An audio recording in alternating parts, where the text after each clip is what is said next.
قربانی کی آداب و طریقہ۔ رسول اللہ صلی اللہ علیہ وآلہ وسلم نے 2 سفید منڈوں کی قربانی دی۔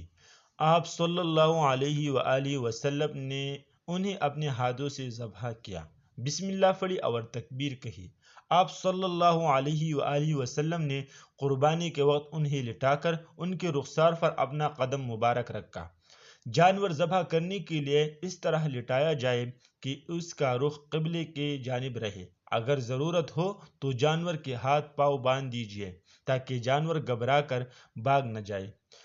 چوری کو خوب تیز کر لے، جہاں تک ہو سکے اپنی قربانی کے جانور خود اپنے ہاتھ سے ہی ذبح کرے، اور اگر ایسا کرنا ممکن نہ ہو تو اس کے پاس کھڑے رہے، بسم اللہ الرحمن الرحیم پڑھ کر چوری کو دائیں ہاتھ میں لے اور تکبیر بسم اللہ اللہ اکبر کہہ کر جانور کو جلدی سے ذبح کر دے تاکہ اسے تکلیف کم ہو۔ ذبح کرتے وقت جانور کو قبلے رخ کر لینا اور یہ دعا پڑھنا مستحب ہے۔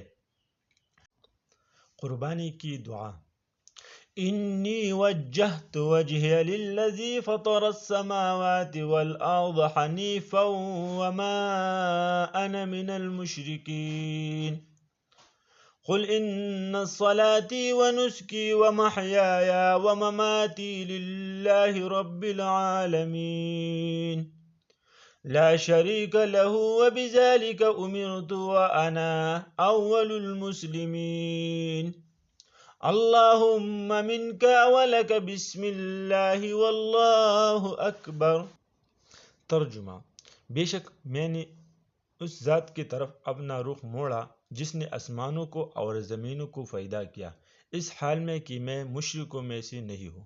بے شک میری نمازی اور میری قربانی اور میرا مرنا اور جینا سب اللہ تعالیٰ کے لیے ہے جو رب العالمین ہے، جس کا کوئی شریک نہیں، اور مجھے اس کا حکم دیا گیا ہے اور میں مسلمانوں میں سے ہوں۔ اے اللہ، قبول کر، مجھے اللہ کا نام لے کر ذبح کرتا ہوں، اللہ بہت بڑا ہے۔ قربانی کا ایک طریقہ نحر بھی ہے جو اونٹ کو ذبح کرنے کے لیے استعمال ہوتا ہے۔ وہ یہ ہے کہ اونٹ کو کھڑا کر کے اس کے گردن اور سینے کے درمیان شارک پر نیزہ مارا جاتا ہے، جس سے خون کا ایک فوارہ چھوٹتا ہے، اور جب خون نکل جاتا ہے تو وہ زمین پر گر پڑتا ہے۔ اگرچہ اونٹ کو ذبح کرنا بھی جائز ہے لیکن نحر افضل ہے۔